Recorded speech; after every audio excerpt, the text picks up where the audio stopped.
Shabbat Shalom to all of you. I'm Monte Judah with Lion and Lamb Ministries. Welcome to our teaching. We're coming to you each Sabbath morning here, and our program is called Messianic Teachings for Christians. Now, we've covered a number of episodes with you covering various subjects, some of the likes and differences that are between Christian teaching and Messianic teaching. Certainly, what we're in agreement is we all believe in the same Messiah, Yeshua of Nazareth, and we believe he's our Savior, has brought about redemption for forgiveness of sins. But after that, there seems to be a lot of differences between us, not the least of which is, what did God do with the law and the prophets? Did the Messiah come to transition them, make them go away, so forth? And some Christians like to say that when he said he came to fulfill it, that's exactly what the word fulfill means. We advocate to you as Messianics, no, that means to teach it even greater, and it certainly did not go away. Heaven and earth is still here, and that was the conditions put about if it was ever go away, heaven and earth would go away. They're still here. And so the implications of that are a whole variety of different teachings that come out of it. If the law and the prophets are still in effect, then there's a host of commandments that are still in effect, and there's certain things that God has commanded us to do. Now, the Christian world says, no, it went away, and so the church has stepped in to give instruction on what they are to do, as opposed to we advocate that which God gave through Moses and the prophets. That is what we're to do. Now, in the last couple of episodes, I shared with you a review of some critics that have come against Messianic teaching. I came to you with two particular teachers, Christian teachers, very capable, able to speak to the issues, and I shared with you some of their criticisms of Messianic teachings, trying to turn you back to that Jesus came and fulfilled all that. We don't have to do it anymore. Well, there's another major difference that we need to cover for you to understand fully Messianic teaching versus Christian teaching, and I alluded to it on the very last episode, and it has to do with what we call eschatology. Eschatology is the study of last things. What is God's plan for the end of the age? We all know the Messiah is going to be coming back, but exactly how does that all work out? What is the plan for us? Most of you are familiar with, I don't know if you necessarily believe it, but most of you are familiar with a teaching in Christianity called the pre-trib rapture.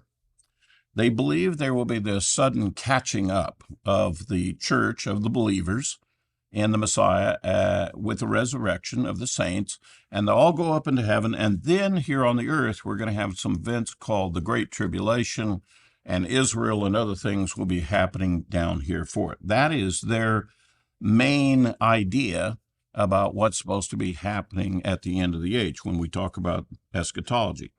They base that on two scriptures, 1 Thessalonians 4:13 through 18, and 1 Corinthians 15:51 and 52. Both of those passages talk about, in the twinkling of an eye, the catching up of the saints while they're still alive, translating them so that they can go up into the clouds along with the resurrected saints.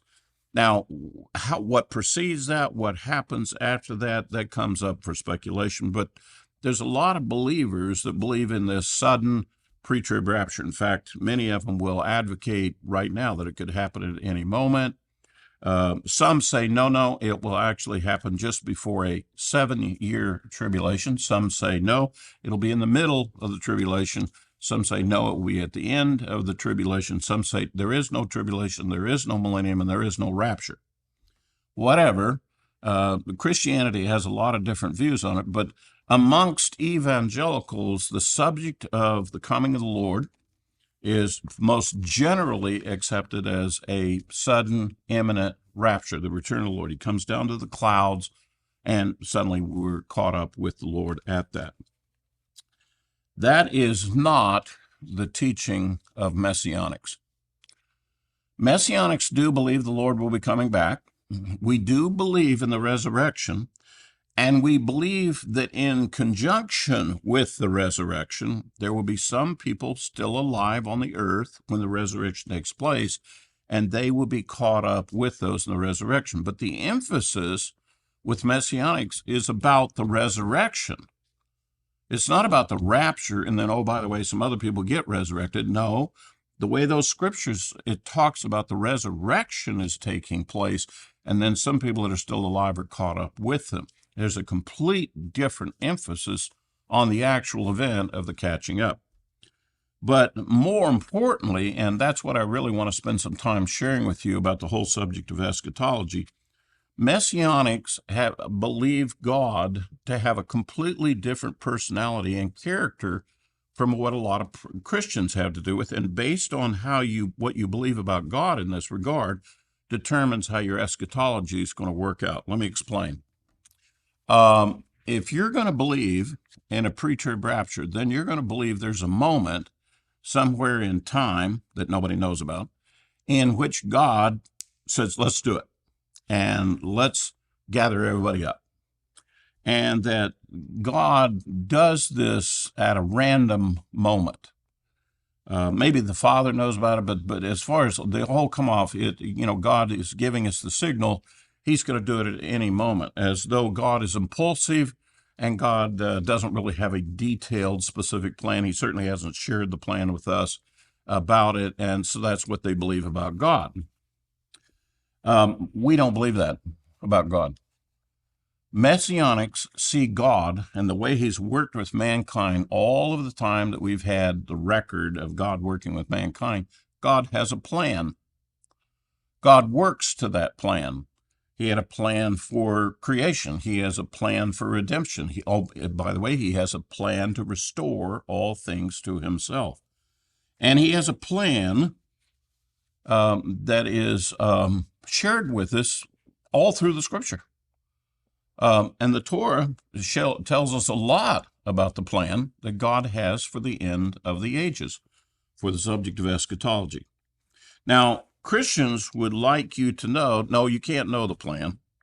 And oh, by the way, nobody knows the day or the hour. Therefore, there is no plan that we know of, and there's no way you can figure all this out. Despite all the prophecies that tell about all the events that are supposed to take place the last 3.5 years here on the earth before the kingdom, the definition of the Great Tribulation.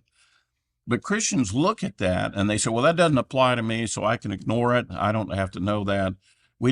God doesn't have a plan that involves me. And they separate themselves out from that plan, even though God clearly has a plan for some things to take place. Let's understand this.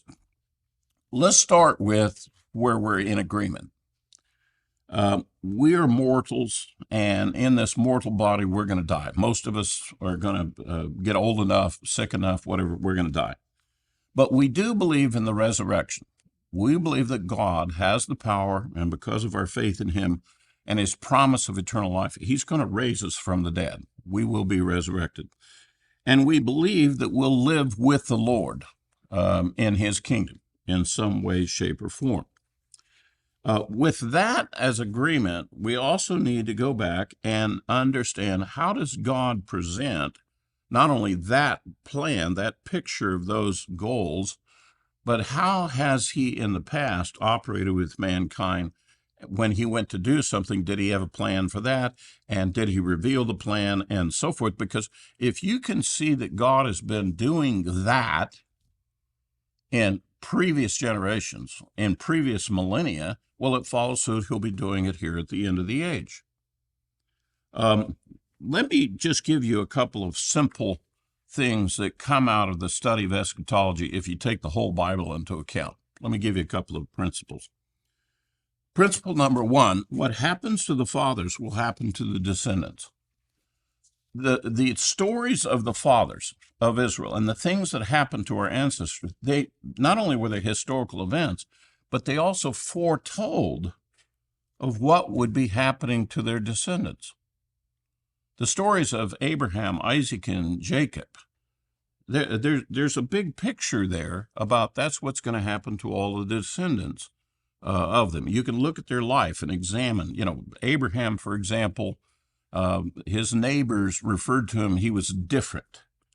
In fact, the reason why he has the title Hebrew is because I'm not from here. I'm from across the river. That's a Hebrew. I don't really belong here, but I'm here, and I'm different. In the case of Isaac, his neighbors then began to take the posture, well, we accept the fact that you're different, but we don't want you living that close to us. We don't want you to be here. We want you to be somewhere else. And in the case of Jacob, it went even further. His neighbors said, no, we're fearful of you. You are a danger to us. We're going to attack you. We would just as soon kill you. Well, typically, this is what happens to the people of Israel when they go into a different land or move to a different community. The first thing they take note of you is that you're different, like Abraham. Second thing they know is, well, we don't want to participate with you. We don't want you to participate with us. We want you to be separate from us, Isaac. And then finally, they become threatening. And this has been the typical story of the Jewish community and the children of Israel throughout the history of the years. That little dynamic of what happens to the fathers will happen to the descendants is one of the first patterns that we see how actually what the story of the fathers was actually a prophecy to the descendants. And that leads us to one of the other principles that we learn. Prophecy in the Bible is history that hasn't yet happened. You know, when the prophecy is fulfilled, it'll become history. And history that we go back and look into the Bible, it's actually prophetic of something that will be happening. You know, what happens before will be happening again. There's nothing new under the sun, however you want to say it. And by the way, this whole book, beginning all the way with Genesis 1:1, is a whole set of prophecies about what God's doing with the Messiah and with Israel. And it goes all the way to Revelation chapter 22. It's still the same prophecies about the Messiah and about Israel. Now, Christianity would like to tell you that there's been a break in the middle of that, and that God's character who was doing this great plan that he was working to, and multiple plans that are laid out in there, that suddenly when the Messiah came, God changed his whole character, changed his whole way of doing things, and suddenly we have this church age with the Christians, and God doesn't work that way anymore until the Christians are gone, and then God reverts back to the other way it used to work. I'm sorry, folks, that's not the way the Lord works. He's the same yesterday, today, and tomorrow. We do not get to change the character of God. And part of the reason why we have a difference of opinion on eschatology and prophecy interpretation is because we've got a different definition for who God is and what his personality and his character is for it. I want to take you to an example of how God gave prophecy to the ancients and actually told us of things that were going to happen. And what's so interesting about this is we get to see the prophecy he spoke, and then we get to actually see the events, which are history to us. At the time, it wasn't. It was a prophecy. But we get to see how the history is fulfilled and how it lines up with what God told us that he was going to do.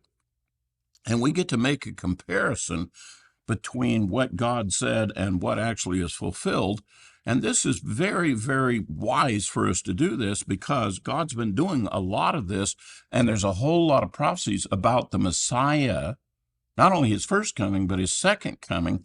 And if we could understand how God's been using prophecy in the past and how it's fulfilled, it might give us insights and wisdom on how to understand prophecy and how it's fulfilled.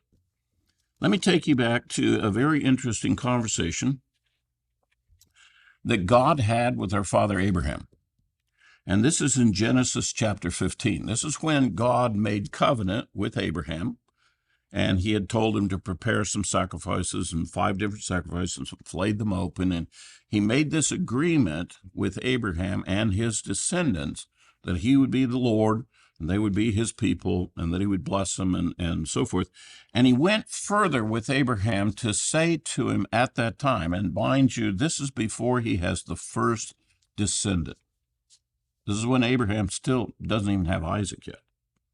Here's what God said in Genesis 15, verse 15. As for you, Abraham, you shall go to your fathers in peace. You'll be buried at a good old age. How would you like to have God walk up to you and say, oh, by the way, brother, you're going to live to a good old age? I mean, that's a good prophecy. I like that one. By the way, Abraham lived to be 175. And when these events were taking place, he was less than 100 years old. He then said, verse 16, then in the fourth generation your descendants will return here, for the iniquity of the Amorite is not yet complete. You see, he had said, your descendants, Abraham, they're going to go down into a strange land. They're not going to be staying here where you're at. They're going to go down there. Don't worry about that. You go and be with your fathers. But then I'm going to bring them back to this land. There's this scenario of which Abraham's descendants are going to go through this event of going down and being enslaved in Egypt and then coming up out of Egypt. He's prophesying about the great Exodus. And he says the following, then in the fourth generation they will return here, for the iniquity of the Amorite is not yet complete. What's so interesting about that phrase is he slips in the thing about the Amorites. See, part of the prophecy also is not only will the children of Israel come up out of Egypt, the descendants of Abraham, but when they do come out, God is going to use them to deal with the Amorites that are in the land of Canaan. He's going to bring them back to land and deal with them at the same time. By the way, if you go into the scriptures, read the story of the children of Israel coming out of Egypt. About the time they're getting ready to go into the land, guess what they end up doing? God uses them to go in and wipe out the Amorites. They destroy the Amorites and remove them from the land. And so just like what God said, yeah, they came out of Egypt and they came to the land and they also took out the Amorites. And he says the following. Now it gets specific. Listen to this. Exodus, he says they'll be down there 400 years in the fourth generation. Now, in Exodus chapter 12, this is when the actual Exodus takes place. This is Moses now at the Exodus. Remember, God prophesied it. In verse 41, he says this, at the end of 430 years, to the very day, all the hosts of the Lord went out from the land of Egypt. Moses is taking note that they were down there 430 years, not in Egypt, but 430 years since God prophesied they would go to Egypt. You see, he's referring back to Genesis 15. He's not referring to when Jacob went into Egypt. They weren't there 430 years. They were really there more like 235 years or so. They were only there for 4 generations. But the prophecy from the time of Abraham until Moses is leaving Egypt with the children of Israel, it was exactly 430 years to the day, he said. Now, we know that they left Egypt on the 15th of Nisan. It was the first day of what we understand to be the Feast of Unleavened Bread. So 430 years before the Feast of Unleavened Bread, God made this prophecy. So when those sacrifices were taking place that God was making with it, that was in the same time frame with the Passover and with the Feast of Unleavened Bread. Do you see a pattern here? Do you see that there's an event that took place historically that's going to become even greater at a later time? And looking back to how the prophecy is fulfilled, oh my gosh, God planned this.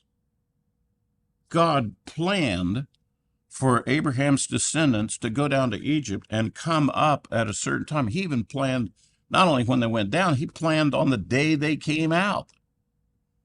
Now, if you'd have been in Egypt and you were a descendant of Abraham and you're curious about what God's plan is for you while you're living in Egypt, one of the things you would have said amongst your brethren, we're supposed to be leaving Egypt pretty soon. And oh, by the way, if you were in the fourth generation, since they came down in there, you'd be saying, hey, I think we're the generation that's going to be leaving Egypt. So let's look around. Let's see what's going on. Let me tell you a rather interesting extra-biblical story that occurred actually historically back in those days. There's a group of, this is the story, there was a group of Ephraimites, the tribe of Ephraim, and they knew about these prophecies. They knew God had said, we'll be down there 400 years, we'll be down there 4 generations. And when they hit the 400-year mark, which was 30 years before the actual event, they all got this idea that, hey, this is it, we're supposed to leave Egypt. And they packed up, and a bunch of them left. And which way did they go? They went right into where the Philistines were at, right along the coast, and they all got killed. They didn't wait on the Lord. Now, in one sense, they thought they were right. Hey, it's 400 years. God said 400 years, 4th generation. We're 4th generation. Hey, and you can see how they could kind of think that was right, but it turns out it wasn't exactly right. They had to wait on the Lord to see how it would be fulfilled. Here comes Moses. We have the events of the judgments upon Egypt, and suddenly the prophecies are fulfilled. It's a case study on how God prophesied event and how they unfold. This is one case study that is particularly profound for us and for the end of the age. Let me tell you why. See this story about the Exodus thing, about the children of Israel coming out of Exodus? The history, most of the Torah is all about it. It's a giant prophecy about us at the end of the ages. See, this Exodus thing about coming out of Exodus, that itself is a prophecy about us. Let me read a couple of prophets to you that say this. The prophet Jeremiah, chapter 16, verse 4, he says the following about the end times. He says, "Therefore, behold, days are coming, declares the Lord, when it will be no longer said, as the Lord lives, who brought us up out of the sons of Israel, but out of the land of Egypt, but as the Lord lives, who brought up the sons of Israel from the land of the north and from all the countries where he had banished them, for I will restore them to their own land, which I gave to their fathers." What did Jeremiah just say? He said, hey, there's a day coming when you're going to use the word Exodus, and you're not going to be referring to when God brought Moses and the children of Israel out of Egypt. You're going to be instead referring to when God himself brings up all of the scattered of Israel, all the exiles of Israel from all the different nations where they're scattered in the world, and he's going to bring them back that way. And there's going to be another Exodus. Now, this isn't a single instant given by the prophets of Israel. Jeremiah is going to repeat this again. In chapter 23, he says the following. Verse 7, "Therefore behold, days are coming, declares the Lord, when they will no longer say, as the Lord lives, who brought up the sons of Israel from the land of Egypt, but as the Lord lives, who brought up and led back the descendants of the household of Israel from the north land and from all the countries where I had driven them, then they will live on their own soil." There it is again. There's going to be another Exodus. He's speaking prophetically.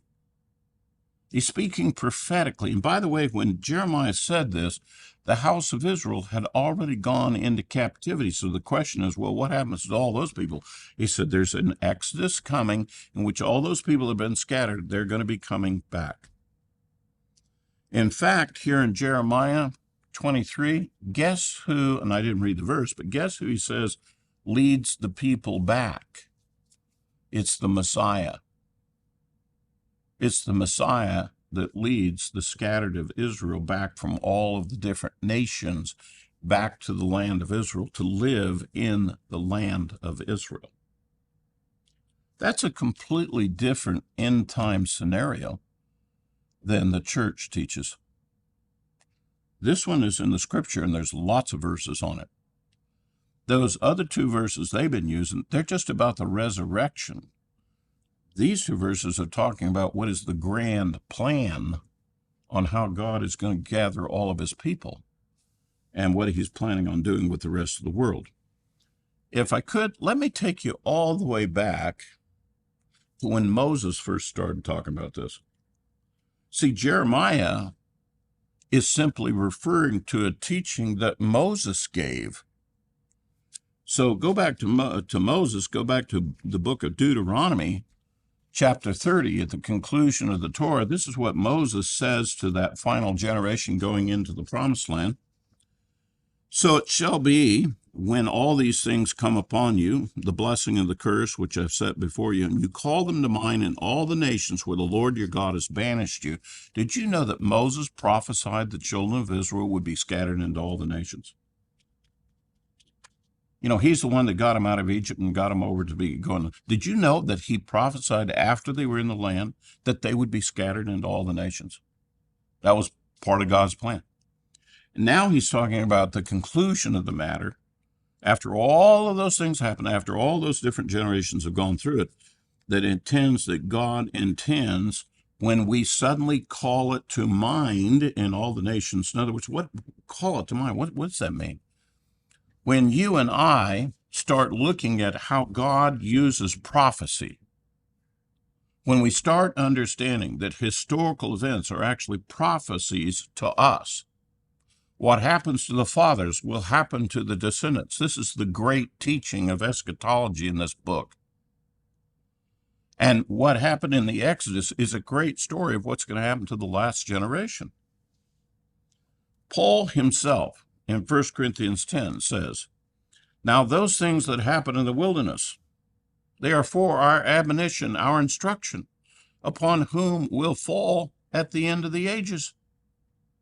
Here we are at the end of the ages. You mean to tell me that all those things that happened to the children of Israel coming out of Egypt, going through the wilderness, getting ready to go in the promised land, all of them are our instructions, our admonitions, things to help us at the end of the ages when we get ready to go in the real promised land? Yes, that's what he's saying. So when I take you to the book of Numbers, which is called In the Wilderness, the Midbar, there's lessons in there we're supposed to be learning right now that's going to be happening to us at the end of the ages. It's prophecy. Did you know the Torah was prophecy? I've been a Torah teacher for many years. Let me give you a 2-sentence definition of the entire Torah. This is a set of books that explain about a group of people that come out of Egypt, journey through a wilderness on their path to a promised land. The first book simply explains how in the world did they get stuck in Egypt to begin with. I just taught you the whole Torah.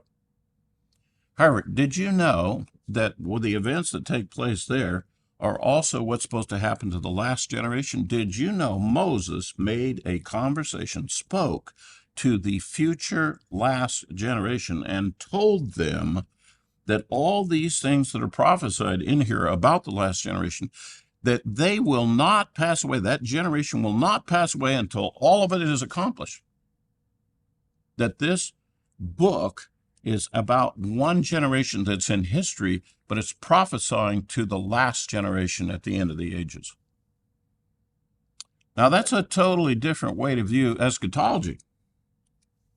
That's a totally different way to understand the end times. Christians do not teach any of that. They just tell you, you're the church and you're going to get raptured. And they argue about the timing of the rapture. They forget the whole sense of it's really about the resurrection, and they forget all about God's plan. They don't understand God's plan. They have no idea as to what's going on. Let me continue to read what Moses said so you can understand where Jeremiah and other prophets are going to follow from. He says, verse 2, and you return to the Lord your God and obey him with all of your heart and soul according to all that I command you today, you and your sons. That is a very interesting statement. It says there's a group of people that are scattered in the nations. that God views them as belonging to him, part of Israel, and they've been out there in exile doing whatever they've been doing, suffering under exile, not being a part of what God's doing. And suddenly they recall all this to mind. They remember about what God did with their ancestors. They start learning this. And here it says, and they turn back to the teaching of Moses. Now, I just told you what the teaching of Moses is. It's a story about a historical generation that came out of Egypt. It's also a prophecy to the last generation. It says that people, they're going to turn back to the teaching of Moses. They're going to go back and learn about what I taught. Let me read the verses to you again. Verse 1, so it shall be when all these things have come upon you, the blessing and the curse which I have set before you, and you call them to mind in all the nations where the Lord your God has banished you, and you return to the Lord your God and obey him with all your heart and soul, according to all I command you today, you and your sons. That's describing us. If you're listening to Messianic teaching, you're turning back to Moses. You're not letting the argument about Yeshua made Moses go away. You're keeping Moses in the equation for your spiritual education. You're still listening to Moses along with the Messiah. And you're recalling it to mind, and you suddenly, hey, here, Monte, I'm still here in Oklahoma. I'm not living outside of Jerusalem. I'm in Oklahoma. I'm scattered. I'm still in the nations. Oh, by the way, God's got a plan about bringing me back to the land. He's got a plan about bringing me into his kingdom.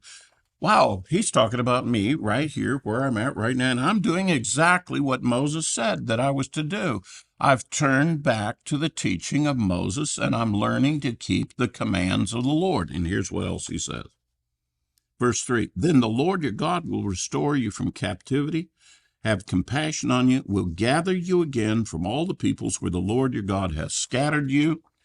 If your outcasts are all the way into Oklahoma, from there the Lord your God will gather you, and from there he will bring you back. Actually, it didn't say Oklahoma. It actually said, if your outcasts are at the ends of the earth. I think Oklahoma qualifies as one of the ends of the earth as compared to Jerusalem. Okay? So I think that verse applies to me and you. Did you hear what the Lord said? Did you hear what Moses prophesied is going to happen at the end of the age? The church doesn't teach this. These words are in the Bible. You can read them just as easily as me. But if you don't turn back to Moses, you won't read these words. Verse 5, it continues, the Lord your God will bring you into the land which your fathers possessed. You shall possess it, and he will prosper you and multiply you more than your fathers. That sounds like the Messianic kingdom. You know, that there'll be no end to the increase, as the Messiah said. Verse 6, moreover, the Lord your God will circumcise your heart, the heart of your descendants, to love the Lord your God with all your heart, with all your soul, so that you may live. And by the way, the word live there means to live eternally. Wow. In a nutshell, Moses has just described what's supposed to be happening at the end of the ages. Now, Moses was the man who led the children of Israel out of Egypt, led them through on the journey to the promised land. You and I have found ourselves, we were born here, and we find ourselves in exile. We're one of the descendants of those people. We see Abraham as our father. We're descendants, and this is what we were told by the prophets. This is what the ancients told us, what the fathers told us. And he said what happened to the fathers is going to be happening to us. That's a great plan of God. This is the way God works. Eschatology, prophecy, all the way through the Bible, from Genesis to Revelation. So anybody who comes along and tells you, no, we got a different plan for what God's going to be doing here at the end, and it doesn't involve Moses, and it doesn't involve Abraham, Isaac, and Jacob, he's a false prophet. Because the scriptures have said what is going to happen. Now, here's the problem. If you take that verse in Matthew 5:17 and you say, Yeshua came to abolish the law and prophets, or at least fulfill them to the extent that they don't have any more bearing, then I guess the prophecies that Moses and Jeremiah gave, they don't apply to us anymore. And Christians like to say, oh, well, those words, they didn't really go away, but they're only for the Jews. Hey, I got bad news for you folks. If you don't qualify to be one of the people that is a descendant of Abraham, you're not making it in the kingdom. The descendants of Abraham are the one that go to the kingdom. Paradise is referred to as the bosom of Abraham. It's not First Baptist. It's not Presbyterian Church of such and such place. It's not the Holy Catholic Church. That's not the kingdom, according to this book. The name of the kingdom is Israel. So maybe we should pay attention to how God does these prophecy things, because we have a ton of examples of how he's prophesied before. We can see how they were fulfilled. Therefore, we can see what's projected for us. We can understand better the prophecies for us. Did you know that the nation of Israel today, that was formed in 1948, that was a major end-time prophecy? You see, prophecy from God has to do with the Messiah and Israel. And if the Messiah is going to come back to Israel, then there has to be an Israel again. That means there's some of Israel that was scattered in the nations got to come back and restart the country of Israel. By the way, what does the prophecy say about that? It says that one half of Israel, the house of Judah, is definitely going to come back and reestablish the nation, which is exactly what we saw in 1948. A bunch of Jews from the house of Judah came back and reformed the nation, just like what the prophecy said. Let me read some words to you. Here's the prophet Zechariah describing this event and telling us that between the two houses of Israel, the first element that will come back to the land and establish the nation is going to be the house of Judah.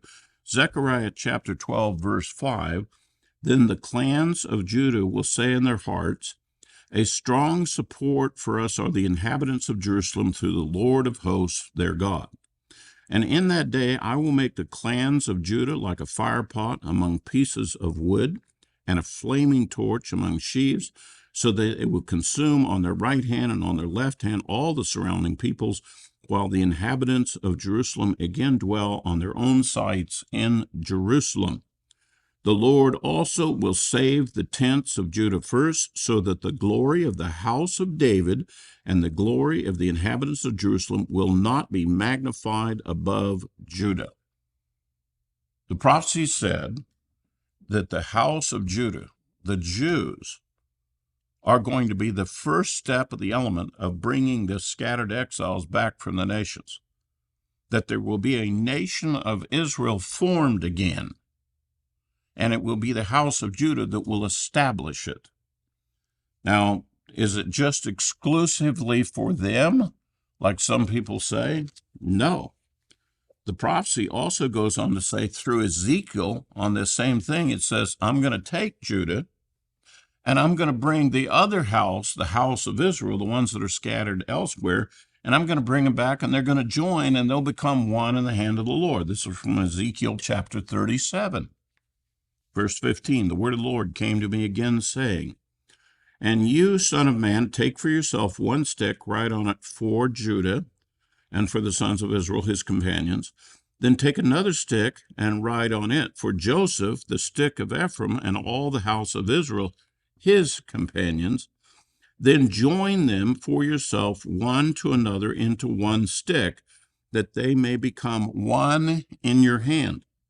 When the sons of your people speak to you, saying, will you not declare to us what you mean by these? Say to them, thus says the Lord God, behold, I will take the stick of Joseph, which is in the hand of Ephraim, and the tribes of Israel, his companions, and I will put them with it, with the stick of Judah, and make them one stick, and they will become one in my hand. The sticks on which you write will be in your hand before your eyes. Say to them, thus says the Lord God, behold, I will take the sons of Israel from among the nations where they've gone.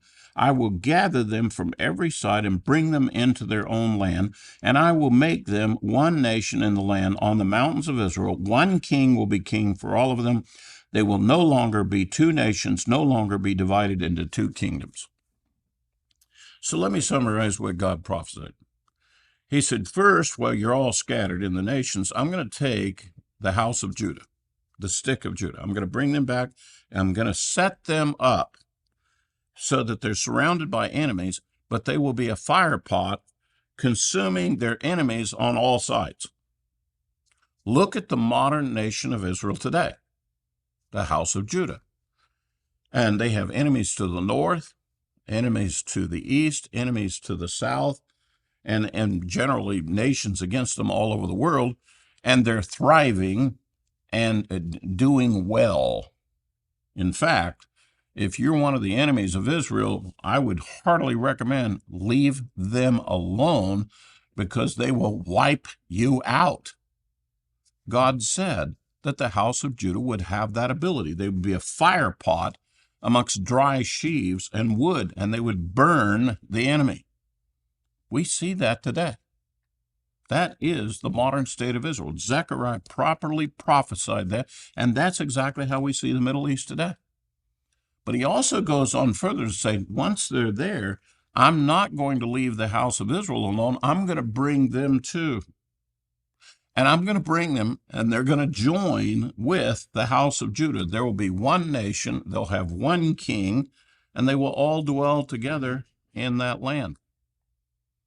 Right now, in Israel, they are waiting for the house of Ephraim to return and join them. I'm talking about Jews that are in the land of Israel. They know these prophecies. They're looking for that to happen. It's referred to as the two houses of Israel, the restoration of the house of Jacob. Many prophecies cover this. So here we have the Jews in the land of Israel, the religious Jews following these prophecies. They're looking forward to it. So what about the rest of the world? Well, it gets kind of interesting here. Amongst the churchmen, I just shared stuff with you they've never heard in their life. Nobody's ever taught this. They have no idea what I just talked about. Now, some of my Messianic Jewish brethren who come from a Jewish background, who still are behaving like the ancient Jews, stubborn, stiff-necked, bigoted, irritating, they don't believe any of this. They think they're it. They're Israel. There is nobody else. They don't want to hear about this. In fact, there are places and organizations, what I just shared with you, they write white papers telling you all this is ridiculous. Don't listen to this. Did Yeshua not tell us that in the last days there would be many false prophets? He's not talking about just a bunch of different people saying the same false thing. He's talking about many people disputing every element of the prophecy. I've got Messianic Jewish brethren disputing this prophecy, but they believe in the prophecy of the second coming. I got Christians believing in the prophecy of the second coming, but they are disputing what God's doing with Israel. But some evangelicals, all of a sudden they're seeing Israel as a nation in this generation. All of a sudden they're getting excited. Hey, that's part of the prophecy. Yes, you're right. But do you really understand what God has said about Israel in the last days and what that means? What he's saying, he's working with Israel. He's not working with this entity that was set up against Israel. He's not working with the church. He's working with people, individuals that may be attending some churches. He's talking about his saints. That's who he's going to bring back, his saints. He's not bringing the church back to Jerusalem. He's bringing his people back to Jerusalem. So let's bring this to a conclusion. This is the first installment that I'm going to be sharing with you about how God has a plan, and he's been prophesying about the end times from the very beginning, even from the Torah, from Moses. And we have to pay attention to that. That's actually what's going to be happening. That's the very character of God. God has said of himself, I have planned it. Surely I will do it. God is not impulsive. He's not just going to randomly roll the roulette wheel and say, well, today we're going to have the resurrection and the rapture. It doesn't work that way. God has a great plan about what he's doing with his people all over the world. He's got a great plan about doing with the nation of Israel. He's planning on restoring the whole house of Jacob. And oh yes, there's going to be the promise of eternal life. There will be a resurrection. But that resurrection and that rapture is part of the great plan. And the whole time God's talking about this, he's talking about Israel and the Messiah. He's not talking about the church. This is the reason why the church has come up with a different definition. They've come up with a definition that says God's impulsive. He could imminently come at any moment, and ignore all the other stuff you heard. When I listen to Yeshua saying in the last days there will be many false prophets, I think he's referring to people who are going to deny what Moses and the prophets have said. They're going to deny that. They're going to ignore it. They're going to try to annul it. They're going to dispute it. And they're going to come up with another scenario. Kind of a happy one for them, but not necessarily the truth for everybody else. That's our installment for this week, brethren.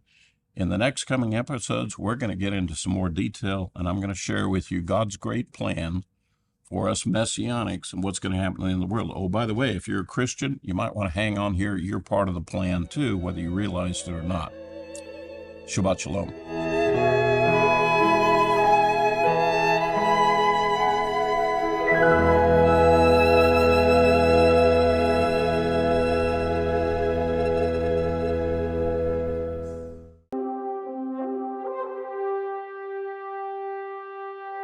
Thank you, folks, for viewing our broadcast here on the YouTube channel.